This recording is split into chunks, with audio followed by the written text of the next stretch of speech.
नमस्कार साथियों, स्वागत है आप सभी का टुडे एग्जाम स्टडी के यूट्यूब प्लेटफॉर्म पे। मैं हूं विवेक पांडे। साथियों, यदि आप सीटेट सितंबर 2026 में एसएसटी से एग्ज़ाम देने वाले हैं, यानी आपने पेपर 2 में एसएसटी लिया है, तो ये वीडियो आपके लिए बेहद खास है। क्योंकि आज हम एनसीईआरटी क्लास 6 के ज्योग्राफी को करने वाले हैं। इसमें कॉन्सेप्ट, पीवाईक्यू और थ्योरी सभी कंप्लीट करने वाले हैं। साथियों, ये प्रश्न आपके सीटेट सितंबर 2026 एसएसटी पेपर 2 के लिए बेहद महत्वपूर्ण है। मेरे भाई, वीडियो को शुरू से लास्ट तक जरूर देखिएगा, क्योंकि ये वीडियो जो बना है आपके एनसीईआरटी के किताब पे आधारित है और वहाँ से लाइन बाय लाइन आपके सीटेट में प्रश्न पूछे जाते हैं। तो आइए शुरू करते हैं क्वेश्चन नंबर 1 के साथ। पहला प्रश्न है मेरे भाई, कथन और कारण वाले प्रश्न हैं। कथन है कि सूर्य, चंद्रमा तथा वे सभी वस्तुएं जो रात के समय आसमान में चमकती हैं खगोलीय पिंड कहलाती हैं और सूर्य भी एक तारा है। कारण है कि कुछ खगोलीय पिंडों में अपना प्रकाश एवं ऊष्मा नहीं होता है, वे तारों के प्रकाश से प्रकाशित होते हैं, जिन्हें ग्रह कहते हैं। अब आइए विकल्प पे चलते हैं और सही विकल्प आप कमेंट करके बताइए कि सही विकल्प क्या होगा। 4 ऑप्शन है, आपको बताना है कि इसका सही उत्तर क्या होगा। देखिए मेरे भाई, अगर आपको उत्तर मालूम है तो कमेंट करके बताना है, ठीक है ना। ये बहुत महत्वपूर्ण क्लास चल रहा है। अगर आप इस वीडियो को 1 से 2 बार देख लेंगे तो मुझे नहीं लगता है कि भूगोल से आपके कोई भी प्रश्न छूटेंगे। और आप जानते हैं कि सीटेट में एनसीईआरटी से प्रश्न पूछे जाते हैं, किताब की लाइन से प्रश्न पूछे जाते हैं। मेरे भाई, सही उत्तर हो जाएगा ऑप्शन नंबर दूसरा, यानी ए और आर दोनों सही है, लेकिन आर ए की सही व्याख्या नहीं करता है। मेरे भाई बहुत ध्यान से समझिए, आसमान में चमकने वाली सभी वस्तुएं खगोलीय पिंड है, ठीक है ना। और सूर्य भी एक तारा है। कुछ पिंडों में अपनी ऊष्मा और प्रकाश नहीं होता है, ध्यान रखिएगा। कुछ पिंडों में क्या होता है, अपनी ऊष्मा और प्रकाश नहीं होता है, वे ग्रह कहलाते हैं। ध्यान रखिए मेरे भाई, जिनमें स्वयं ऊष्मा और प्रकाश नहीं होता है उन्हें हम ग्रह कहते हैं। यानी जो दूसरे के प्रकाश से प्रकाशित होता है उसे हम ग्रह कहते हैं, और जिसमें अपना ऊष्मा और प्रकाश होता है मेरे भाई उसे हम तारा कहते हैं। आइए बहुत ध्यान से इसको समझिए। देखिए, आप यहाँ देखेंगे तो लिखा हुआ है कि आसमान में चमकने वाली सभी वस्तुएं खगोलीय पिंड हैं। सूर्य भी क्या है, एक तारा है। सवाल पूछा गया था आपके सीटेट के एग्जाम में, प्रीवियस ईयर का ही एक क्वेश्चन था कि सूर्य तारा है या ग्रह है। तारों के संदर्भ में निम्नलिखित कथनों पर विचार कीजिए, इस तरह से प्रश्न था। तो मेरे भाई, सूर्य भी एक तारा है। क्यों? क्योंकि ऊष्मा, उसके अंदर ऊष्मा और प्रकाश है।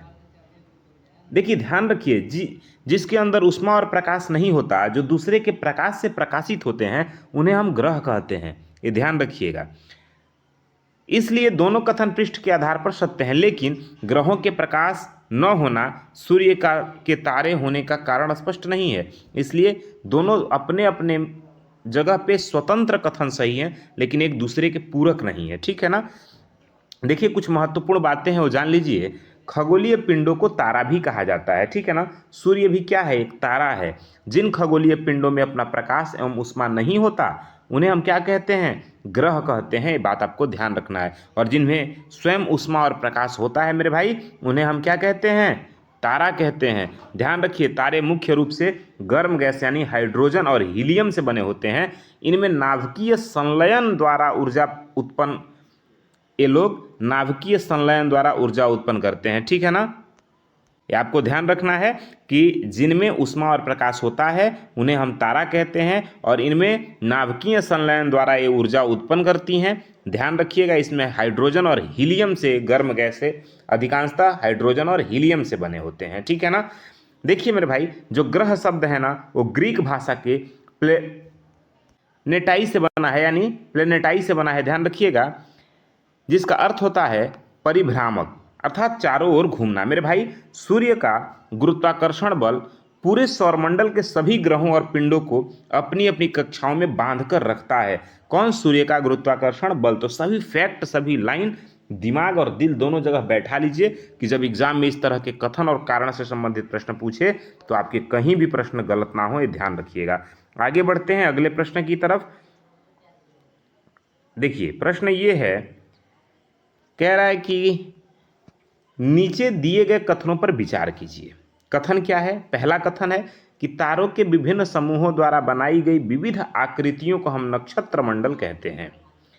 दूसरा कथन है कि अर्सा मेजर और बिग बियर, अर्सा मेजर और बिग बियर इसी प्रकार का एक नक्षत्र मंडल है।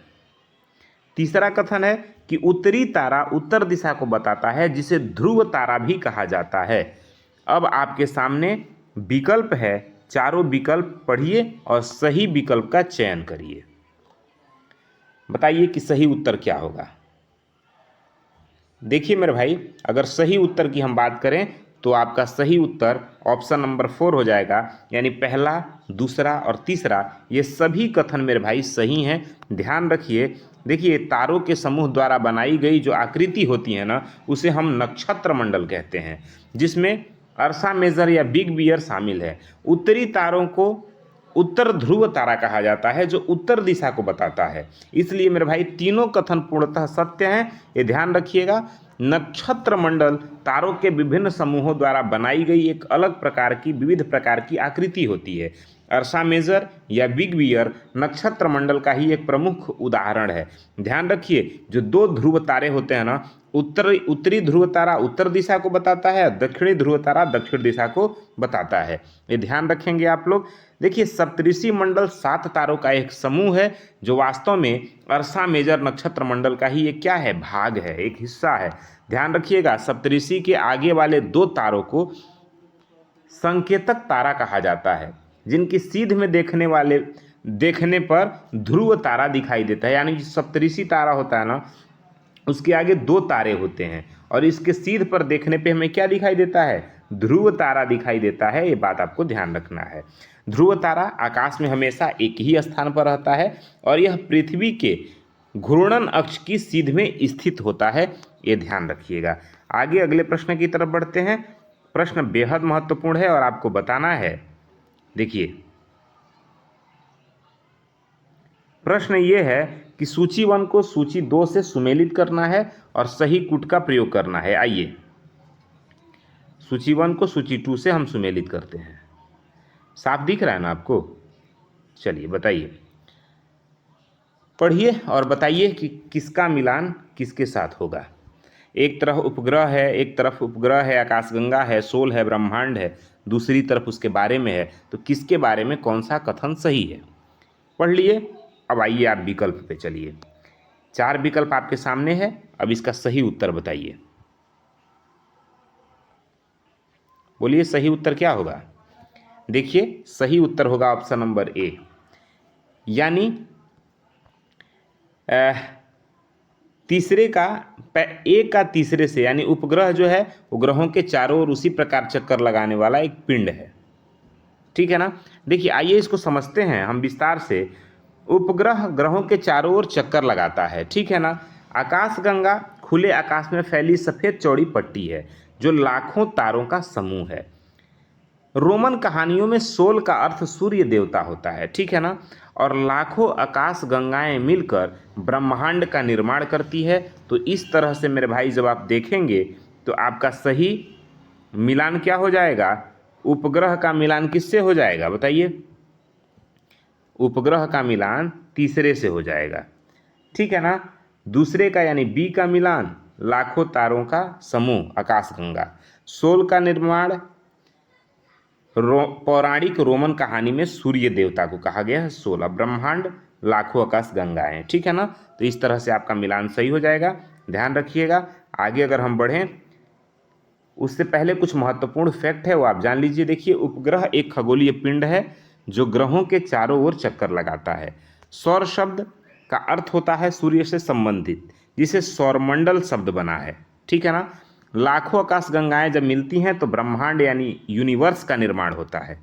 हमारी आकाश गंगा जो है, हमारी आकाश गंगा का नाम है मिल्की वे, ठीक है ना। प्राचीन भारत में इसकी कल्पना आकाश में प्रकाश की बहती नदी से की गई थी, इसलिए मेरे भाई इसका दूसरा नाम क्या है, आकाश गंगा, ठीक है ना। आकाश गंगा इसका नाम पड़ा। वहीं खगोलीय पिंडों की दूरी मापने की जो इकाई है ना, वो प्रकाश वर्ष होती है, ध्यान रखिएगा। जो प्रकाश द्वारा एक वर्ष में तय की गई दूरी होती है। ठीक है ना। वहीं अगर हम बात करें कृत्रिम उपग्रह की, तो मेरे भाई कृत्रिम उपग्रह मानव निर्मित पिंड होते हैं जिन्हें वैज्ञानिकों द्वारा मौसम संचार और मैपिंग की जानकारी के लिए रॉकेट द्वारा अंतरिक्ष में भेजा जाता है। जैसे एजुसैट है, ठीक है ना, आर्यभट्ट है, ये सब कृत्रिम उपग्रह हैं। ठीक है, चलिए आगे बढ़ें। ये भी सवाल पूछा गया था, मानव निर्मित और प्राकृतिक उपग्रह और कृत्रिम उपग्रह, इसके बारे में भी प्रश्न पूछा गया था। तो ये सभी बात आपको ध्यान रखना है। अगले प्रश्न की तरफ बढ़ते हैं। अगला प्रश्न आपके सामने है। चलिए पहले प्रश्न पढ़िए, फिर हम विकल्प पे चर्चा करेंगे। प्रश्न ये है कि पहले देखिए, पूछ रहा है कि सौरमंडल और आकाशगंगा के संदर्भ में निम्नलिखित कथनों में से कौन सा कथन सत्य है। अब आइए कथन हम पढ़ते हैं। कथन है मेरे भाई, ध्यान से देखिए, हमारा सौरमंडल आकाशगंगा का एक भाग है। दूसरा कथन है, आकाशगंगा खुले आकाश में एक ओर से दूसरी ओर तक फैली सफ़ेद चौड़ी पट्टी की तरह दिखाई देती है आकाशगंगा। तीसरा, पौराणिक रोमन कहानियों में सौर शब्द का अर्थ सूर्य देवता बताया गया है। मेरे भाई ये सभी प्रश्न महत्वपूर्ण है, जो आपके एनसीईआरटी क्लास 6, 7, 8 के भूगोल से लिया गया लाइन बाय लाइन प्रश्न है। अगर आपने इसको कर लिया तो यकीन मानिए एसएसटी में 55+ नंबर आपका कहीं नहीं जाएगा, मिलना निश्चित है। अगर पास होना है तो वीडियो को बड़े धैर्यपूर्वक आपको देखना होगा। देखिए चैनल छोटा है लेकिन कंटेंट बहुत बड़ा है, फ्री का मिल रहा है, तो ये मत समझिए कि बहुत बेकार है, नहीं मेरे भाई। मेरा खुद का अनुभव, खुद का एक्सपीरियंस है। जो मैं नोट्स बनाया था सीटेट के एग्ज़ाम के टाइम, उन्हीं सब नोट्स से मैं आपको कंटेंट ये सब तैयार करके और फिर पढ़ाता हूँ। खुद का अनुभव है, पिछले 6-7 वर्षों का सरकारी सेवा में पढ़ा रहे हैं, उसका टीचिंग का अनुभव है। तो मैं अपने अनुभव के आधार पे सभी प्रश्न आपको बता रहा हूँ, क्योंकि कई सालों का रिकॉर्ड रहा है सीटेट का कि ये एनसीईआरटी छोड़ के कहीं से प्रश्न नहीं पूछता है। ठीक है ना। तो चाहे आप यहाँ पढ़िए, कहीं पढ़िए, लेकिन एनसीईआरटी पढ़िए। और इसमें क्या खास है कि एनसीईआरटी के हर चैप्टर से मैं प्रश्न बनाया हूँ। हर चैप्टर में, जैसे चैप्टर नंबर 1 हो गया, उसमें कौन कौन से प्रश्न महत्वपूर्ण हो सकते हैं, उन सभी प्रश्नों को छांटा गया है। ठीक है ना। तो अभी पढ़ लीजिए, अभी पढ़ना ज़रूरी है। वो एक दोहा है कि 63 बार बिन जो तनु त्यागा, मुँह करहूँ का सुधा तड़ागा, और का बरखा जब कृषि सुखाने, अंत काल पुनि का पछताने। समय बीत जाए तो पछता के फिर कुछ नहीं हाथ लगने वाला है। पता चलेगा कि आप सोच रहे होंगे कि जब डेट आ जाए एग्ज़ाम का तो फिर मैं शेड्यूल बनाऊंगा कि कब कौन सा सब्जेक्ट पढूं, कितना टाइम पढूं। तो मेरे भाई वो धरा का धरा रह जाता है और एग्ज़ाम फिर बीत जाता है। फिर आप सोचते हैं 82 पे अटक गए, काश थोड़ा और मेहनत किए रहते। ठीक है ना। तो बताइए सही विकल्प इसका क्या होगा। अगर आपको इसका उत्तर मालूम है तो कमेंट करके बताना भी है। आपको सिर्फ मुखदर्शक बन के देखना नहीं है, कमेंट करना है, बताना है, एक्टिव रहना है। ठीक है ना। बातें थोड़ी कड़वी है लेकिन सत्य है, ध्यान रखिएगा। सही उत्तर आप बताइए, सही उत्तर क्या होगा। चलिए बताइए सही विकल्प क्या होगा। देखिए सही उत्तर की अगर हम बात करें तो ध्यान रखिएगा, इसका जो सही उत्तर हो जाएगा वो ऑप्शन नंबर दूसरा हो जाएगा। ध्यान रखिएगा, ऑप्शन नंबर दूसरा इसका सही विकल्प हो जाएगा। ठीक है ना। देखिए आइए समझते हैं, हमारा सौरमंडल आकाशगंगा का ही एक भाग है और यह लाखों तारों का समूह है जो एक सफ़ेद चौड़ी पट्टी की तरह दिखाई देती है। इसलिए पहला कथन सही है जो हम लोग पढ़े हैं। दूसरा सत्य है कथन, लेकिन तीसरा कथन असत्य है, क्योंकि पौराणिक रोमन कहानियों में सौर शब्द को सूर्य देवता कहा गया है। ठीक है ना। जबकि सौर शब्द का अर्थ सूर्य से संबंधित होता है। ठीक, तो ये ध्यान रखिए। देखिए मेरे भाई, पौराणिक रोमन कहानियों में सोल सूर्य देवता को कहा जाता है और सूर्य के पूरे परिवार को सौरमंडल कहा जाता है। ये ध्यान रखिएगा।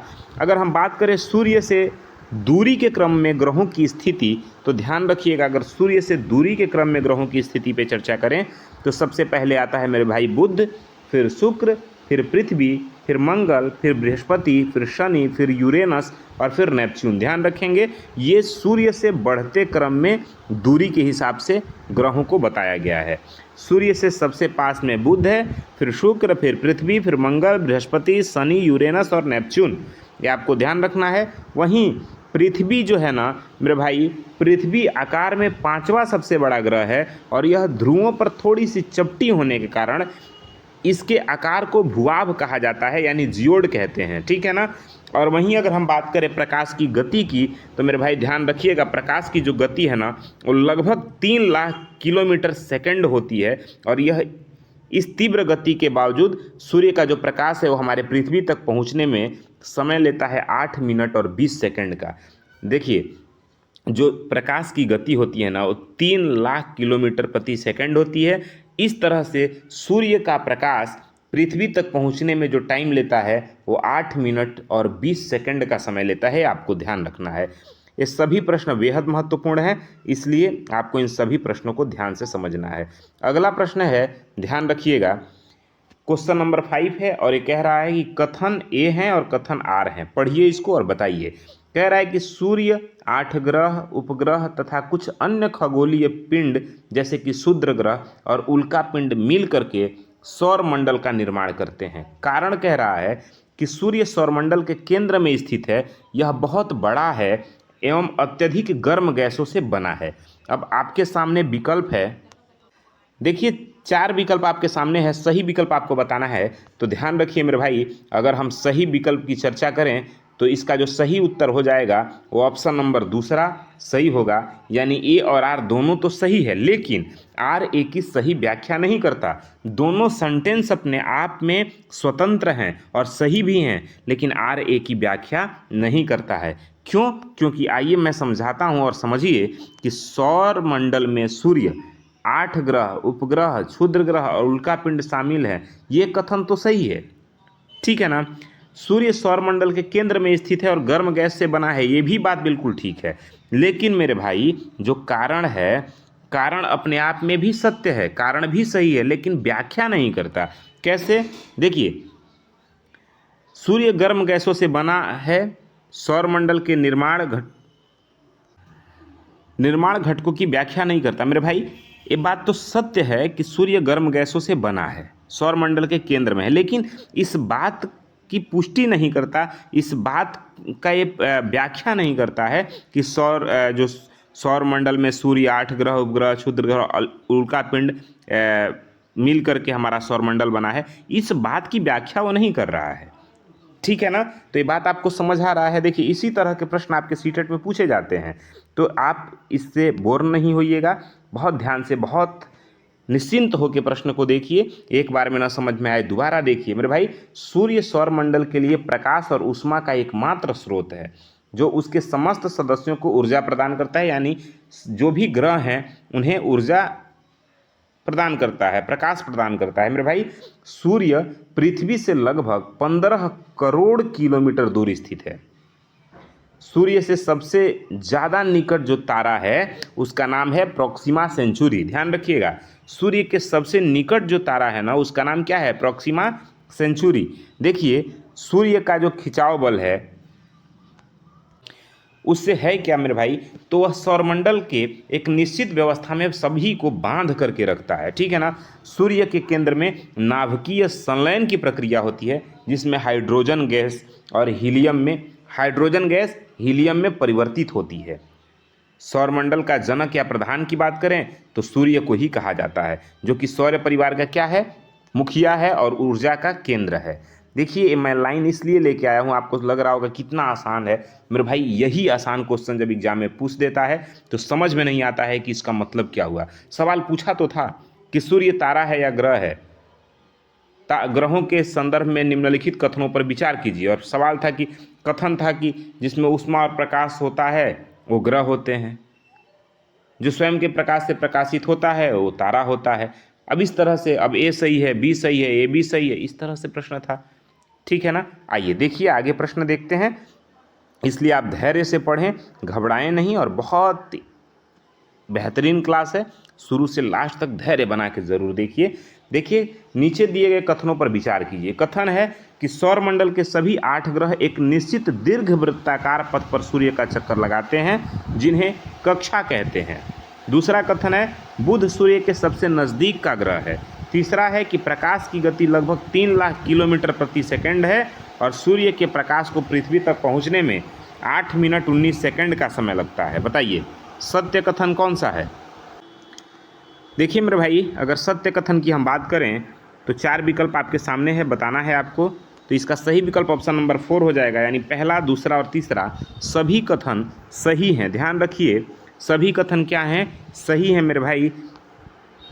देखिए हमने अभी पढ़ा कि सूर्य का प्रकाश पृथ्वी तक पहुंचने में 8 मिनट 19 सेकंड का समय लगता है, ये भी सही है। प्रकाश की गति 3 लाख किलोमीटर प्रति सेकंड है, ये भी कथन सही है। और क्या कथन था? और कथन था कि बुध सूर्य के सबसे नज़दीक का ग्रह है, ये भी बात बिल्कुल ठीक है ना, क्योंकि बढ़ते क्रम में आपने पढ़ा ना, सबसे पहले सूर्य है फिर बुध है, इस तरह से आपने पढ़ा ना, तो ये भी सही है। सौरमंडल के सभी 8 ग्रह एक निश्चित दीर्घवृत्ताकार पथ पर सूर्य का चक्कर लगाते हैं, जिन्हें कक्षा कहते हैं, ये भी बात बिल्कुल ठीक है। तो ये सभी कथन मेरे भाई बिल्कुल ठीक हैं। देखिए कुछ महत्वपूर्ण फैक्ट है इससे रिलेटेड, वो जान लीजिए। ग्रहों का जो परिक्रमा मार्ग पूरी तरह वृत्ताकार न होकर के अंडे के आकार जैसा खिंचा हुआ यानी दीर्घ वृत्ताकार होता है। बुध ग्रह को सूर्य का एक चक्कर लगाने में सौरमंडल के सभी ग्रहों में सबसे कम समय लगता है, मात्र 88 दिन का समय लगता है। और सौरमंडल में दूरी मापने के लिए खगोलीय इकाई का प्रयोग किया जाता है, ठीक है ना, ध्यान रखिएगा। एस्ट्रोनॉमिकल यूनिट यानी एयू का प्रयोग किया जाता है मेरे भाई, जो पृथ्वी से सूर्य की औसत दूरी के बराबर होती है। प्रकाश द्वारा एक वर्ष में तय की गई कुल दूरी प्रकाश वर्ष कहलाता है, ये ध्यान रखना है। और दूरी मापने की जो इकाई होती है ना, वह प्रकाश वर्ष होती है, दूरी मापने की मात्रक, ठीक है ना। आगे बढ़ते हैं अगले प्रश्न की तरफ। प्रश्न ये आपके सामने है, देखिए पहले हम कथन पढ़ लें, फिर प्रश्न के विकल्पों पे चर्चा करते हैं, ठीक है ना। देखिए प्रश्न ये है मेरे भाई, देखिए सौरमंडल के गतियों के संदर्भ में निम्नलिखित कथनों में से कौन से कथन सत्य हैं? सौरमंडल के गति के बारे में प्रश्न है और ये कह रहा है, ये सवाल आपके फरवरी 2026 में जो सीटेट का एग्जाम हुआ था उसमें पूछा गया प्रश्न है। प्रश्न थोड़ा अलग है लेकिन इसी टाइप का गति से संबंधित प्रश्न था। मैं एक वीडियो बनाया हूं, आप जाके चैनल पे देख सकते हैं। मैंने उस पे ये बताया है कि किस वर्ष किस विषय से कहां से कौन से टॉपिक कितने पूछे गए, पहला वीडियो ये बनाया हूं। दूसरा वीडियो मैं ये बनाया हूं, आप जाके चैनल पे देख सकते हैं कि एसएसटी के कौन से प्रश्न किस किताब के किस चैप्टर से पूछे गए हैं। यानी ये अगर प्रश्न है, क्वेश्चन नंबर ये 7 है, तो मैं वहाँ लिख दिया हूँ कि एनसीईआरटी क्लास 6 के अध्याय 2 गति, सौरमंडल में गति, इससे प्रश्न लिया गया है। इस तरह से मैं वीडियो बनाया हूँ, आप चाहें तो वहाँ जाके देख सकते हैं। आइए कथन पहला पढ़ते हैं। ग्रह का अपने अक्ष पर घूमना घूर्णन कहलाता है। पहला कथन ये है, पहला स्टेटमेंट है, ध्यान रखिएगा। दूसरा स्टेटमेंट क्या है कि सूर्य के चारों ओर एक स्थिर कक्षा में पृथ्वी की गति को परिक्रमण कहते हैं। कह रहा है कि ग्रह जब अपने अक्ष पर घूमता है तो उसे घूर्णन कहते हैं, और सूर्य के चारों ओर एक स्थिर कक्षा में अगर कोई गति करता है, पृथ्वी की गति करता है, तो उसको हम परिक्रमण कहते हैं। अब आपको बताना है, 4 कथन है, 4 विकल्प आपके सामने हैं। कह रहा है केवल एक सही है, केवल दूसरा कथन सही है। विकल्प 3 कह रहा है कि 1 और 2 दोनों कथन सही हैं। और विकल्प चौथा कह रहा है ना तो ये सही है और ना ही ये स्टेटमेंट 2 सही है। मेरे भाई आप बताइए कि कौन से स्टेटमेंट, कौन से विकल्प सही हैं। कमेंट भी करते रहिए ताकि इससे पता चले कि आप सही में जागरूक हैं और सीरियस विद्यार्थी हैं तैयारी के लिए। देखिए सही विकल्प ऑप्शन नंबर तीसरा हो जाएगा, यानी पहला और दूसरा दोनों स्टेटमेंट, दोनों कथन बिल्कुल ठीक है कि ग्रह अपने अक्ष पर घूमता है उसे हम घूर्णन कहते हैं, और जब सूर्य के चारों ओर एक स्थिर कक्षा में घूमता है तो उसे परिक्रमण कहते हैं। दोनों बात बिल्कुल ठीक है। आइए इसको समझने का प्रयास करते हैं मेरे भाई।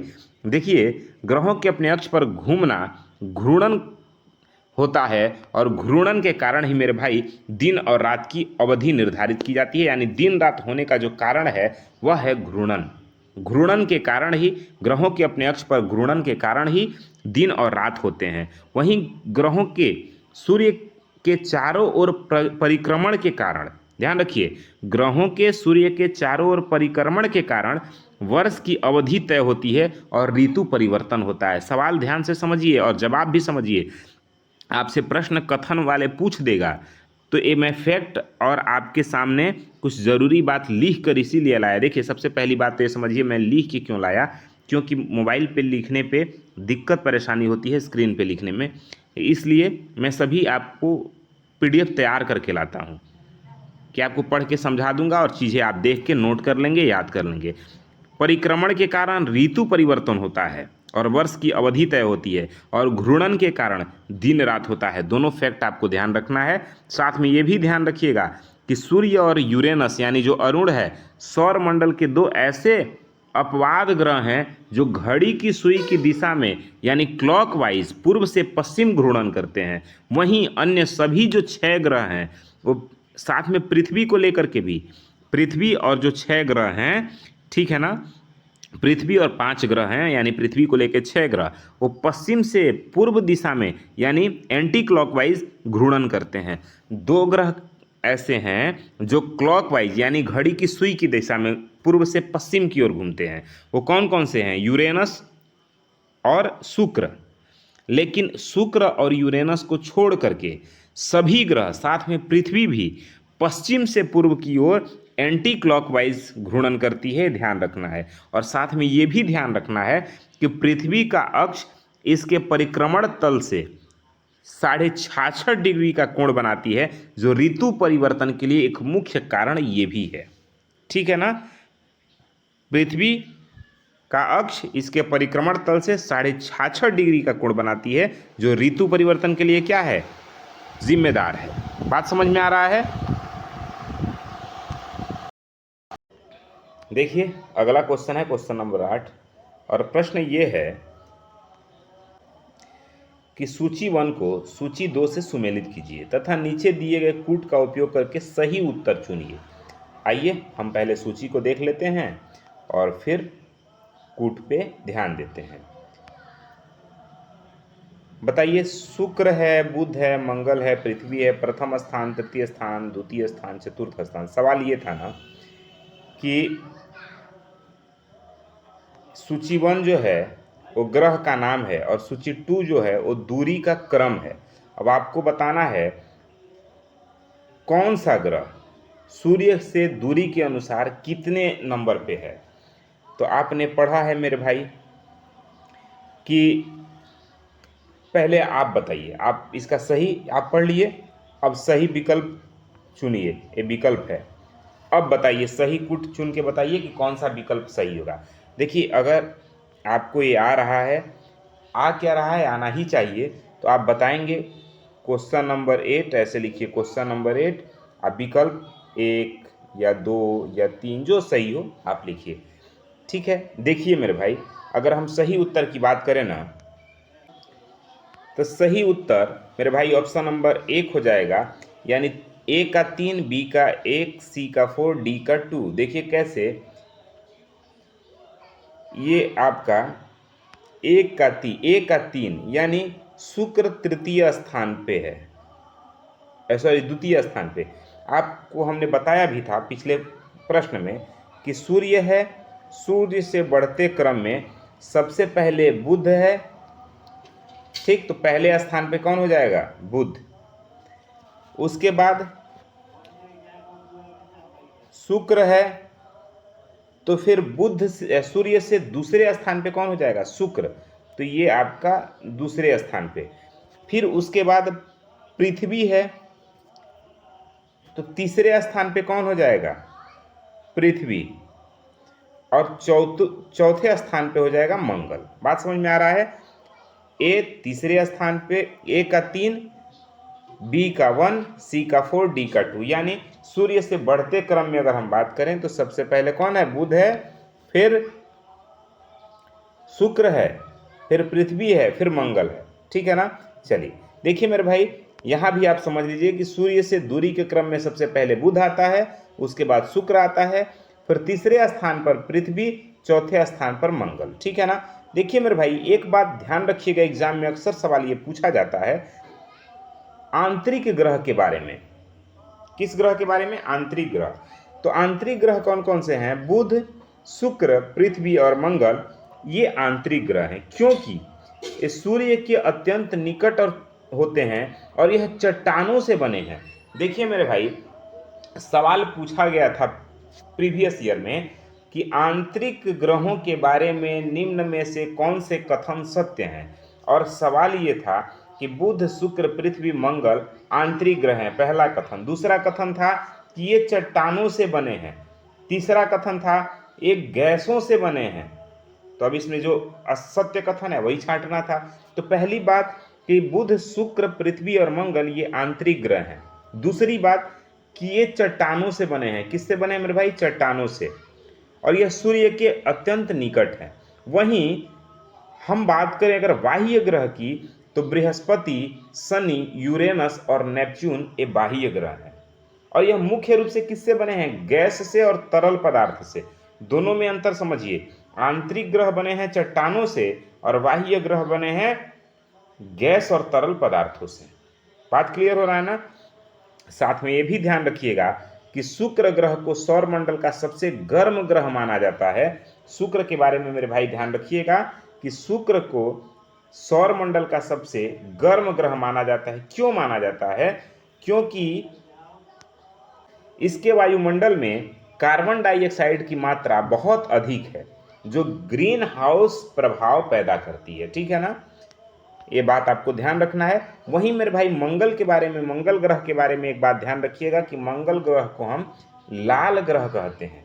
ऐसा क्यों कहते हैं? क्योंकि मंगल ग्रह की सतह पर ना मेरे भाई आयरन ऑक्साइड यानी लौह अयस्क बहुत अधिक मात्रा में मौजूद है। इसलिए दूर से देखने पे मंगल ग्रह लाल दिखता है, सतह लाल दिखता है, इसीलिए इसे लाल ग्रह कहा गया है। बात क्लियर हो रहा है ना? वहीं अगर हम शुक्र की बात करें तो शुक्र ग्रह को पृथ्वी का जुड़वा ग्रह कहते हैं, यानी पृथ्वी की बहन कहते हैं। शुक्र को हम पृथ्वी की बहन कहते हैं। ठीक है ना, ध्यान रखिएगा। क्यों कहा जाता है? इसलिए मेरे भाई क्योंकि यह आकार में, घनत्व में और द्रव्यमान में लगभग पृथ्वी के बराबर है, इसीलिए शुक्र को हम पृथ्वी का जुड़वा ग्रह कहते हैं या पृथ्वी की बहन कहते हैं शुक्र ग्रह को। मेरे भाई पृथ्वी के सबसे नजदीक अगर कोई ग्रह है तो वह कौन है? शुक्र है। ध्यान रखिएगा, पृथ्वी के सबसे नजदीक ग्रह कौन है? शुक्र है। बात समझिएगा। और अगर वीडियो पसंद आ रहा हो तो लाइक करिए। चैनल पे नए आए हैं, पहली बार आए हैं तो सब्सक्राइब करके जाइए। क्यों? क्योंकि आपके ज्योग्राफी के तुरंत बाद हिस्ट्री, फिर पॉलिटी, इस तरह से सभी वीडियो लगातार आपके पास आते रहेंगे। ठीक है ना। फिर सबका लास्ट में प्रैक्टिस सेट हम लोग करते रहेंगे। एसएसटी में मेरा टारगेट है कि 55+ नंबर आपके आ जाएं। क्वेश्चन नंबर 9 है, कथन कारण से संबंधित प्रश्न है। कथन एक कह रहा है कथन कि शुक्र ग्रह को पृथ्वी की बहन कहते हैं और यह सौर मंडल का सबसे गर्म ग्रह है। आर कह रहा है कि शुक्र ग्रह का द्रव्यमान और आकार पृथ्वी के आकार के लगभग बराबर है, इसीलिए इसको पृथ्वी की बहन कहते हैं। आइए अब हम कथन इसके विकल्प पे ध्यान देते हैं। 4 विकल्प है, बताइए सही विकल्प कौन सा है? बताइए, कमेंट करिए, कमेंट बॉक्स खुला है, आप कमेंट करिए। देखिए मेरे भाई, सही उत्तर हो जाएगा विकल्प पहला, यानी ए और आर दोनों सही है और आर ए की सही व्याख्या करता है। मतलब ये बात बिल्कुल ठीक है कि शुक्र को पृथ्वी का बहन कहा जाता है। क्यों? क्योंकि यह द्रव्यमान और आकार में पृथ्वी के लगभग बराबर है, साथ ही यह सौर मंडल का सबसे गर्म ग्रह है। ठीक है ना। तो यहाँ कारण आर और कथन ए कि पृथ्वी की बहन कहे जाने वाले भाग बिल्कुल सही व्याख्या कर रहा है। क्यों? क्योंकि आकार द्रव्यमान में यह पृथ्वी के समान दिखता है, इसीलिए इसको जुड़वा, पृथ्वी का जुड़वा कहा गया है या पृथ्वी की बहन कहा गया है। मेरे भाई साथ में ये भी ध्यान रखिएगा कि शुक्र ग्रह का नाम प्रेम और सुंदरता की रोमन देवी के नाम पर रखा गया है। ठीक है ना। ये एनसीईआरटी में एक जगह जिक्र था तो मैं यहाँ पे लिख के ला दिया हूँ। साथियों, शुक्र ग्रह चंद्रमा के बाद रात के समय आकाश में सबसे अधिक चमकीला दिखाई देने वाला पिंड है। बात समझ में आ रहा है ना? जो शुक्र ग्रह है ना, चंद्रमा के बाद पहले स्थान पे चंद्रमा है जो रात को सबसे अधिक चमकता हुआ दिखाई देता है। उसके बाद जो शुक्र ग्रह ऐसा है जो रात के समय आसमान में सबसे अधिक चमकीला दिखाई देने वाला पिंड है। शुक्र ग्रह को हम भोर का तारा कहते हैं, मॉर्निंग स्टार कहते हैं, ध्यान रखिएगा। और सांझ का तारा भी हम शुक्र ग्रह को ही कहते हैं, यानी इवनिंग स्टार। मेरे भाई, शुक्र के वायुमंडल में 96% से अधिक कार्बन डाइऑक्साइड पाई जाती है, जो एक तीव्र ग्रीन हाउस गैस प्रभाव पैदा करती है। ध्यान रखिएगा, ग्रीन हाउस गैस है कार्बन डाइऑक्साइड, इसीलिए यह जो सतह है, यानी जो शुक्र का सतह है, वो सबसे गर्म बनाता है, सबसे अधिक गर्म रहता है कार्बन डाइऑक्साइड के वजह से। ठीक है ना? इसीलिए हम शुक्र को गर्म ग्रह कहते हैं, ध्यान रखिए। साथ में ये भी आप जानिए कि जो शुक्र ग्रह है ना, इस ग्रह पर सल्फ्यूरिक एसिड के घने बादलों की परत पाई जाती है, जिसके कारण होता क्या है कि सूर्य के प्रकाश को अत्यधिक परावर्तित करता है और चमकीला दिखता है। ठीक है ना? शुक्र ग्रह का कोई भी प्राकृतिक उपग्रह नहीं है, ध्यान रखिएगा, शुक्र ग्रह का कोई भी प्राकृतिक उपग्रह नहीं है। और यह सौर मंडल के सर्वाधिक धीमे घूर्णन वाले ग्रहों में से एक है। दो बात ध्यान रखिए, शुक्र का कोई उपग्रह नहीं है, और दूसरी बात कि घूर्णन के मामले में सौरमंडल का सबसे धीमा घूर्णन करने वाला ये ग्रह है। ठीक है ना? दोनों बात आपको ध्यान रखना है। क्वेश्चन नंबर 10 की तरफ हम चलते हैं, और कथन है, कह रहा है कि नीचे दिए गए कथनों पर विचार कीजिए। पहले कथन पढ़ लेते हैं, फिर हम विकल्प पे चलते हैं। कथन है कि शुक्र एवं यूरेनस को छोड़कर सभी ग्रह घड़ी की सुई की विपरीत दिशा यानी एंटी क्लॉकवाइज में परिभ्रमण करते हैं। शुक्र और यूरेनस को छोड़कर सभी ग्रह घड़ी की सुई की विपरीत दिशा यानी पश्चिम से पूर्व की ओर परिभ्रमण करते हैं। दूसरा कथन है कि बुध ग्रह सौरमंडल के 8 ग्रहों में सबसे छोटा ग्रह है और इसका परिक्रमण काल जो है वो लगभग 88 दिन का है। ये भी प्रश्न पूछा गया था, ध्यान रखिए। तीसरा कथन है कि 2003 यूबी 313 जो सीरस तथा प्लूटो है उसको बौने ग्रह की श्रेणी में रखा गया है, यानी बौना ग्रह कहा जाता है। अब आपसे सवाल ये कर रहा है कि कौन से कथन सत्य हैं, बताइए। कूट देखिए और सत्य कथन बताइए। देखिए मेरे भाई, अगर सही विकल्प की बात करें तो ऑप्शन नंबर 4 राइट हो जाएगा। क्यों? क्योंकि पहला, दूसरा और तीसरा सभी कथन बिल्कुल ठीक है। ध्यान रखिए, तीनों कथन क्या हैं? ठीक है। शुक्र और यूरेनस की परिभ्रमण की दिशा घड़ी के सुई के विपरीत, यानी शुक्र और यूरेनस की परिभ्रमण की जो दिशा है ना, घड़ी की सुई के दिशा में होती है, यानी क्लॉकवाइज है। जबकि सभी ग्रहों की जो दिशा है ना वो एंटी क्लॉकवाइज है, यानी विपरीत है, यानी पश्चिम से पूर्व की ओर है। ठीक है ना? बुध जो है ना सौरमंडल का सबसे छोटा ग्रह है और यह सूर्य के सबसे निकटतम होने के कारण 88 दिनों में अपनी परिक्रमण काल को पूरा कर लेता है। ठीक है। सीरस और प्लूटो को बौने ग्रह की श्रेणी में रखा गया है। ठीक है, ये भी ध्यान रखिएगा मेरे भाई। देखिए, घड़ी की सुई की दिशा यानी क्लॉकवाइज का अर्थ है कि शुक्र और यूरेनस पर सूर्योदय पश्चिम दिशा में और सूर्यास्त पूर्व दिशा में होता है, जबकि बुध ग्रह सूर्य के सबसे नजदीक होने के कारण अत्यधिक तापांतर वाला ग्रह है, जहां दिन अत्यधिक गर्म और रातें बर्फीली हो जाती हैं। वहीं अंतर्राष्ट्रीय खगोलीय संगठन यानी IAU ने वर्ष 2006 में मेरे भाई प्लूटो को ग्रहों की श्रेणी से हटा करके बौने ग्रह की श्रेणी में रख दिया। किस ग्रह में? बौने ग्रह की श्रेणी में रख दिया। कब? 2006 में। ठीक है ना? ये ध्यान रखिएगा। साथ में ये भी ध्यान रखिए, बुध जो है सौरमंडल का सबसे तीव्र गति से परिक्रमा करने वाला ग्रह है, जो अपनी कक्षा में लगभग 48 किलोमीटर प्रति सेकंड की गति से चलता है। साथ में ये भी ध्यान रखिए, सीरस मुख्य क्षुद्र ग्रह पट्टी में स्थित सबसे बड़ा पिंड है, जिसे बौना ग्रह माना जाता है। ये ध्यान रखिएगा। ठीक है, आगे चलते हैं अगले प्रश्न की तरफ। क्वेश्चन नंबर है 11। और प्रश्न ये है कि पृथ्वी की गतियों और समय अवधि के संदर्भ में निम्नलिखित कथनों में से कौन से कथन सत्य हैं आपको बताना है। देखिए, आपके सामने 3 कथन है। पहला कथन ये कह रहा है कि पृथ्वी अपने अक्ष पर एक घूर्णन पूरा करने में 23 घंटे 56 मिनट और 4.09 सेकंड का समय लेती है। दूसरा कथन है कि पृथ्वी सूर्य की एक परिक्रमा 365 दिन 6 घंटे 48 मिनट और 45.51 सेकंड में पूरा करती है। तीसरा कथन है कि पृथ्वी अपने अक्ष पर लंबवत 23.5 डिग्री झुकी हुई है, जिसके कारण इस पर विभिन्न प्रकार के मौसम होते हैं। यानी पृथ्वी का 23.5 डिग्री जो झुका होना है अपने अक्ष पर, यह मौसम परिवर्तन का कारण है। अब आपके सामने 4 विकल्प हैं, सही विकल्प कौन है बताइए। देखिए, इसका सही विकल्प ऑप्शन नंबर 4 हो जाएगा, यानी पहला, दूसरा और तीसरा सभी कथन सत्य हैं। ध्यान रखिएगा मेरे भाई, कैसे सही हैं तो इस बात को समझिए कि पृथ्वी का जो घूर्णन समय है ना, वह 23 घंटे 56 मिनट और 4 सेकंड है। इसे 5 सेकंड 4 सेकंड मानेंगे। और परिक्रमण का समय 365 दिन 6 घंटे और 48 मिनट 45 सेकंड है। ठीक है ना, ये दोनों बात ध्यान रखिएगा। पृथ्वी अपने अक्ष पे 23.5 डिग्री झुकी हुई है, जिसके कारण मौसम परिवर्तन होता है। ध्यान रखिए मेरे भाई, पृथ्वी के घूर्णन की इस सटीक अवधि को हम नक्षत्र दिन कहते हैं, नक्षत्र दिवस कहते हैं।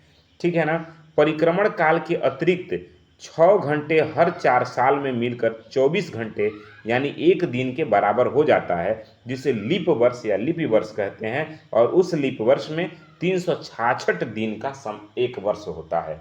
ठीक है ना। यदि पृथ्वी अपने अक्ष पर झुकी न होती ना, तो सर्वत्र दिन और रात बराबर होते तथा ऋतु परिवर्तन की जो घटना है वो नहीं होती। मतलब अगर पृथ्वी अपने अक्ष पे 23.5 डिग्री झुकी नहीं होती मेरे भाई, तो ना ही यहाँ पे दिन और रात के अवधि में कम या ज़्यादा होता, मतलब दिन और रात दोनों बराबर होता और कोई भी किसी भी तरह की ऋतु परिवर्तन नहीं होती, यदि पृथ्वी अपने अक्ष पे 23.5 डिग्री झुकी नहीं होती तो। बात समझ में आ रहा है। पृथ्वी की जो घूर्णन गति है वो भूमध्य रेखा पर यानी इक्वेटर पर सबसे तीव्र लगभग 1670 किलोमीटर प्रति घंटा होती है और ध्रुवों पर जाकर के ये गति क्या हो जाती है, शून्य हो जाती है। ठीक है ना। ध्यान रखिए, पृथ्वी की जो घूर्णन गति है ना, वो भूमध्य रेखा पर यानी इक्वेटर पर सबसे अधिक होती है, 1670 किलोमीटर प्रति घंटा। ठीक है ना, ये बात ध्यान रखिएगा। आगे देखिए, अगले प्रश्न की तरफ बढ़ते हैं। क्वेश्चन नंबर है 12।